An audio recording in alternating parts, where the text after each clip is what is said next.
听众朋友们好，这里是大时局，我是芳华。11长假期间，一幕诡异画面刷爆全网。天津万兴村直接挂出了红底黄字“习近平主席万岁”，接着广西、新疆也冒出了同款横幅。这不是民间嗨，像是一场有节奏的造神回潮。那么同一时间，82集团军车队压进北京，金溪宾馆周边升级到戒严式的安保。而更刺耳的是，有爆料称，最近对部队的指示绕过了军委办公厅这个关键枢纽。听懂了吧？军令出不了正门，谁在代管军权？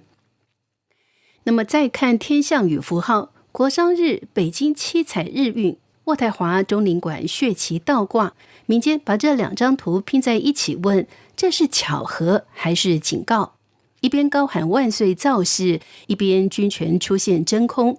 四中全会前，这到底是稳权的最后冲刺，还是前夜的讯号弹？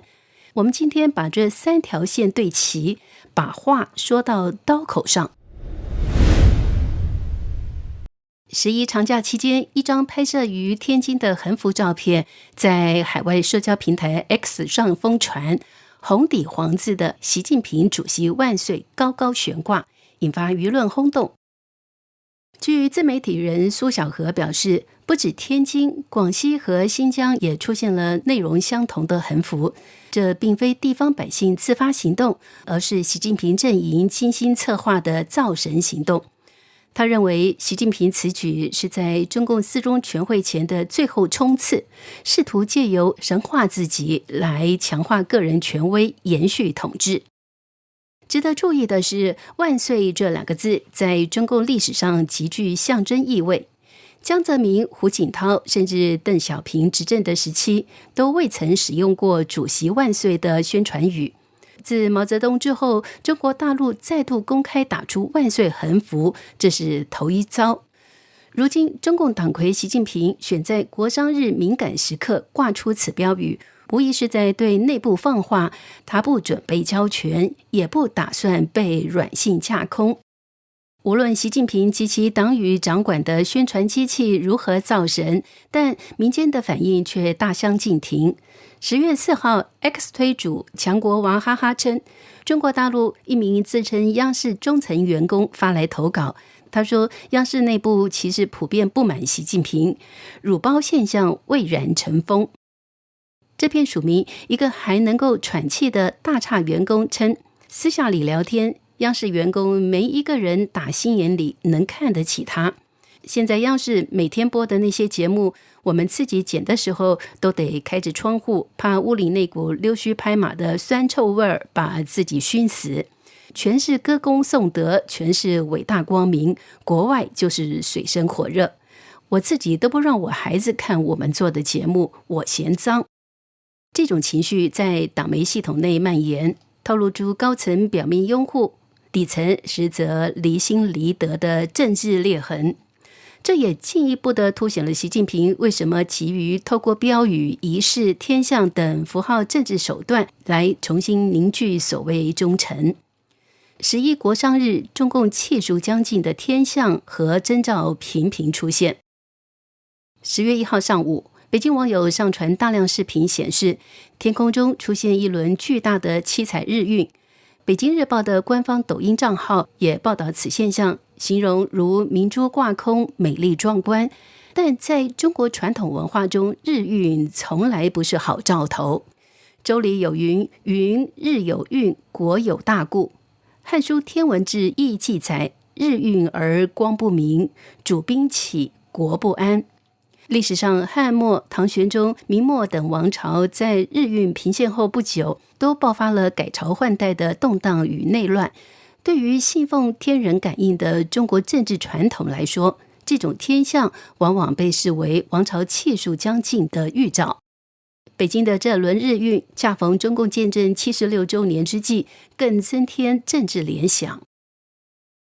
更戏剧性的是，同一天在加拿大渥太华的中共大使馆前，中共5星血旗被拍到倒挂。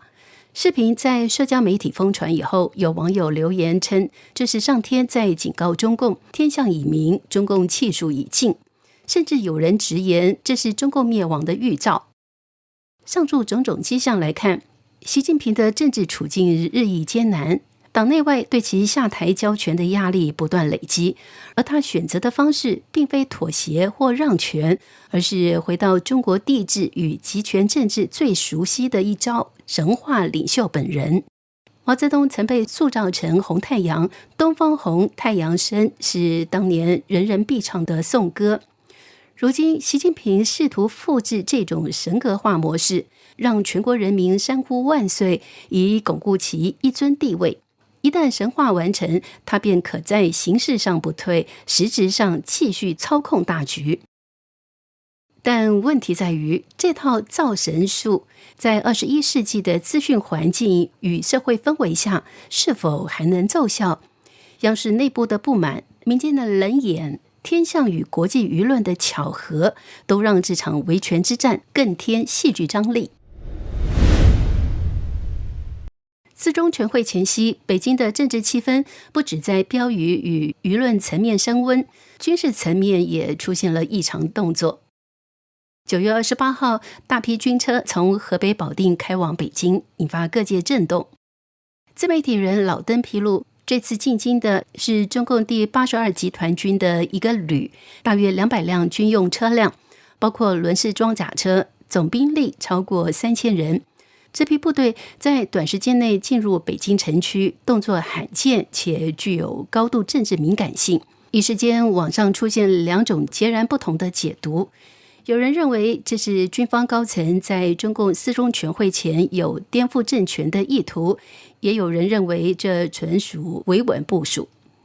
从兵力规模与部署逻辑来看呢，前一种说法并不可靠。若真要发动政变，200辆车、3000人左右的一个旅，远不足以撼动中共的中央警卫体系与北京的防卫体系。而且自93阅兵以来，北京对大规模军队进京的监控已极为严密。更合理的分析是，这次行动是为了即将举行的中共20届四中全会提供额外的安保力量，防范突发状况，并在政治上形成震慑效应。中共四中全会预计10月20号召开，地点依惯例在隶属军委的京西宾馆。这里配备了2000张床位，一个可容纳1200人的礼堂，70多个会议室，40多家餐厅，是中共最高级别的闭门会议场所。与会人数预计400到500人，涵盖370名中央委员与候补委员，以及部分部门首长与中共元老。由于这次的会议将涉及中共未来关键政策以及领导层人事调动，派系间矛盾极为尖锐，任何安全管理疏漏都可能造成议程中断或出现意外。因此82集团军的野战部队进驻京西宾馆周边，除了防范突发事件，更有政治威慑的意味。一旦有人在会议期间不听话，这批部队可以迅速进场控制场面，拘押异议者。有军事观察人指出，这套防控体系极为周密，82军与中央警卫局、武警、公安部门协同，将京西宾馆、中南海、81大楼、网络中心、主要交通枢纽等重点地段一并纳入控制。一旦发生局势失控，军队可第一时间介入，确保北京政治核心区不乱。这种高压的军事警戒本身就是政治讯号，给与会的中央委员们画底线。谁在这个节骨眼上站错队，哪怕身居高位，也可能站着进来，躺着出去，甚至身陷牢狱，名誉扫地，性命不保。然而，在这种大规模军事部署的高压态势下，习近平对军队的实际控制力正在迅速流失。前中共海军中校参谋姚晨披露，他从多份网友发来的军内文件惊讶地发现，习近平对军队下的指令没有一份文件是由中央军委办公厅发出的。这是一个极其关键的信号。按照正常体制，军委领导的任何指示最终都会以军委办公厅的名义对外发文，并抄送各军区军兵种。但如今这一环节消失，说明习近平的主席指示已不再经由军委办公厅，连形式上的统一指挥也荡然无存。据称，目前中共中央军委办公厅连主任都缺位，仅剩一名副主任负责日常维持，整个机构几乎被架空。这意味着实质上习近平已经失去了对军队的组织控制权，形式上军委办公厅作为核心指挥机构的功能也陷入停摆。政治上，军队内部已出现明确的去习化倾向，也就是说，习近平对军队已经失去了实际掌控力。近年来，习近平在军中的代理人几乎被清洗殆尽，中共政治部工作主任苗华落马，军委副主席何卫东失踪，军中指挥体系已呈现中断局面。唯一还在位的是他的老盟友张又侠，这位出身陕西的红二代，如今成了军中唯一高阶稳定存在的将领，也是习近平在军权领域的最大对手。据悉，张又侠所代表的军方态度已经明显转向胡锦涛、温家宝、汪洋等中共元老反习派。但张又侠会不会在中共四中全会期间开弓无回头箭，成为关键变数。历史上，中共最高层的权力交接从未离开过枪杆子。中共16大，江泽民发动政变，续任军委主席2年；中共18大，胡锦涛平息政变，顺利交班；中共20大，习近平发动政变，团派出局。如今，中共四中全会再度来到枪杆子决定政治走向的时刻。习近平虽然仍然掌握党权与常委会多数，但在军权领域，他已经明显失势。张又侠究竟是雷声大雨点小，还是准备对习开刀？